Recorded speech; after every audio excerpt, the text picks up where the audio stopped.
간통죄가 존재하던 시절, 지금보다는 과거에 오히려 판결로는 나올 수 없는 그 상당한 액수의 위자료를 받고 이혼 조정을 했었던 기억이 납니다. 성관계 사실 자체를 입증하기가 얼마나 어렵습니까? 그러니까 그야말로 예. 딱 맞춰서 딱 들어가야 되는 거잖아요. 그러니까 불륜의 현장을 딱 붙여서 증거를 잡아야 되는 상황인데.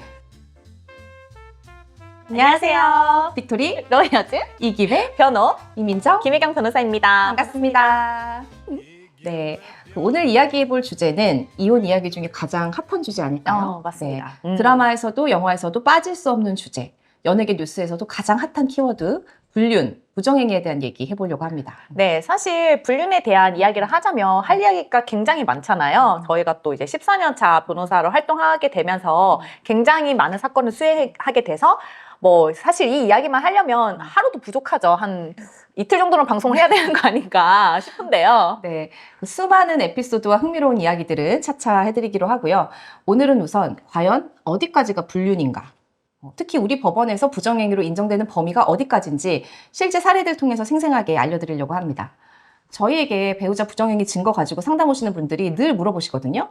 변호사님, 이 정도 증거면 될까요? 그렇죠. 부정행위 인정될까요? 성관계한 결정적인 증거 잡지 못했는데 이혼 될까요? 이렇게 물어보시는데요. 정말 직접적인 적나라한 부정행위 증거가 있어야만 이혼이 되고 위자료가 나오는 건지 실제 사례들 이야기하면서 확실하게 알려드리겠습니다. 우선 과거로 돌아가서 예전에 형사상 간통죄가 존재하던 시절 이야기를 먼저 해볼까 하는데요. 우리나라에서 간통죄가 2015년도에 헌법재판소 위헌 결정이 나면서 형법에서 완전히 삭제가 됐잖아요. 사실 저희가 일한 지 이제 14년 차가 되니까 간통죄가 존재하던 시절 그 상황을 직접 몸소 경험했었는데 변호사님은 그때 당시에 좀 기억나는 에피소드가 있으세요? 그때는 완전 달랐죠. 배우자 부정행위로 일단 이혼 상담 오셨다 그러면 간통죄 형사고소 하실 의사가 있는지 그걸 일단 꼭 물어봤던 것 같고요. 실제로 간통죄로 고소를 당한 분이랑 같이 형사조사에 입회했던 그런 기억도 있습니다.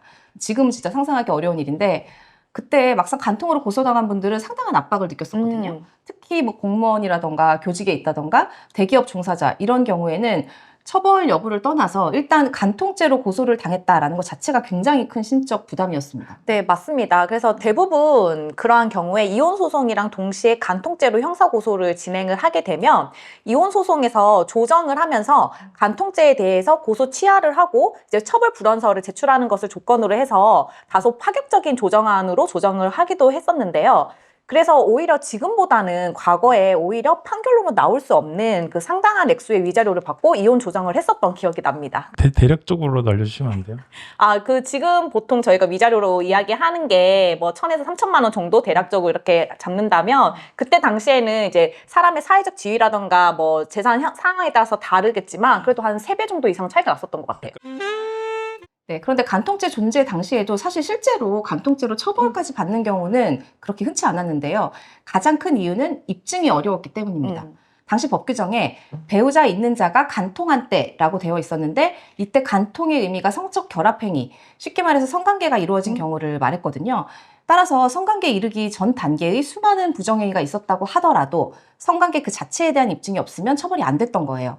그런데 현실적으로 성관계 사실 자체를 입증하기가 얼마나 어렵습니까? 그러니까 그야말로 딱 맞춰서 딱 들어가야 되는 거잖아요. 그러니까 불륜의 현장을 딱 붙여서 증거를 잡아야 되는 상황인데 현실적인 제약이 상당했었죠. 네, 사실 이제 저희가 과거 간통죄가 존재하던 시절로 돌아가서 잠시 이야기를 해봤는데요.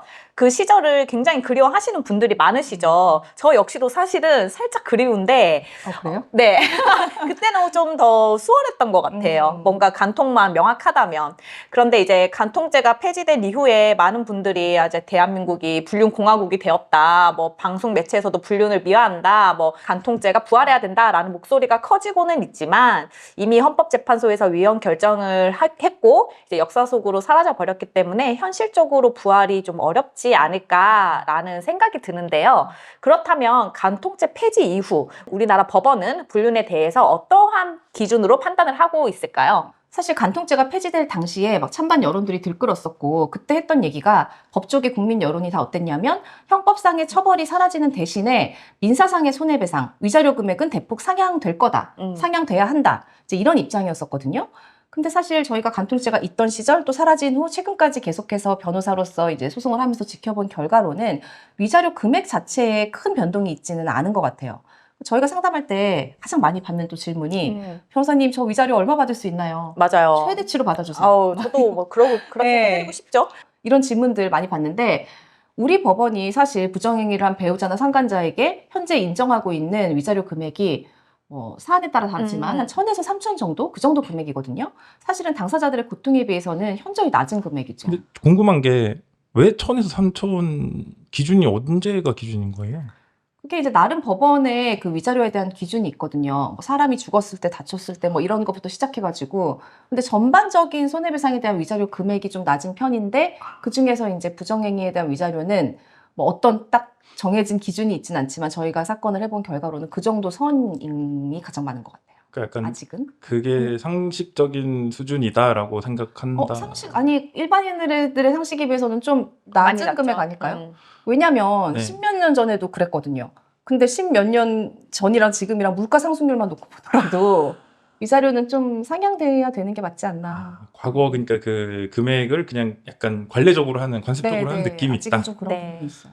지금 궁금했거든요. 왜 하필 1,000에서 3,000인가? 음. 네, 알겠습니다. 네. 저희가 가끔 외국 배우들이나 유명 기업인의 이용 기사를 접하게 되면 이 위자료 액수가 뭐 되게 천문학적이잖아요. 일반 사람들이 상상할 수 없을 정도로 그런 금액이 나오는데 사실 간통죄가 폐지된 상황에서 당사자들이 어떻게 보면 유일하게 구제를 받을 수 있는 수단이 우리 법원에서 인정하는 위자료라고 한데 그게 너무 적으니까 사실 대폭 상향되어야 되는 게 맞고요. 그나마 좀 다행인 거는 최근에 이제 최태원, 노소영 씨 이혼 사건에서 이제 파격적인 위자료 금액이 인정되면서 전반적으로 위자료가 상향되지 않을까라는 기대감이 좀 있습니다. 네.